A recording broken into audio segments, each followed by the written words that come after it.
Un bon thriller, c'est un livre dans lequel tu rentres, il y a un niveau de tension et tu gardes ce niveau de tension pendant toute l'écriture. Je vois ce qui se passe et je le décris en fait. Les mots arrivent après l'image.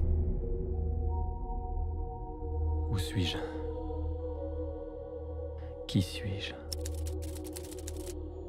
Un bon début pour moi, c'est quelque chose qui fait immédiatement rentrer le lecteur en immersion dans le roman.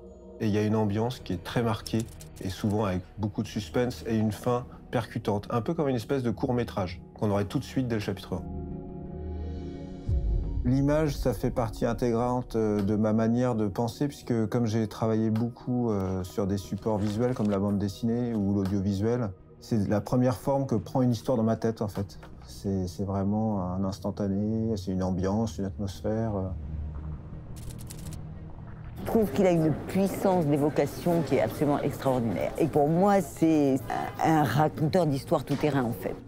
Quand j'ai une envie d'histoire, je me documente visuellement. Donc en fait, souvent je vois des films pour essayer de déterminer le spectre en fait d'ambiance visuelle de mon roman. Avalanche Hotel, ça part donc d'une photo d'un vieux palace qui est maintenant abandonné. Et en fait, immédiatement, j'ai eu le coup de foudre pour ce lieu. Donc je me suis renseigné, j'ai appris son histoire, j'ai appris où il était. J'ai fini par aller sur place le visiter. Et voilà, ça a commencé comme ça, donc vraiment sur une espèce de flash visuel. Il travaille presque comme un réalisateur, c'est-à-dire qu'il va dans des lieux. Quand il prépare ses romans, il fait les repérages. C'est la dimension supplémentaire, c'est que là, tu es dans l'immersion quand tu vas sur place. Donc une fois que tu as toutes ces images et que tu as le vécu, après tu es prêt pour écrire, quoi.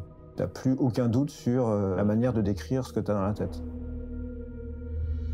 Je m'entoure de tous ces éléments visuels. Souvent, je les accroche sur les murs autour de moi pour que ça s'imprègne bien, pour que je sois vraiment dans le lieu.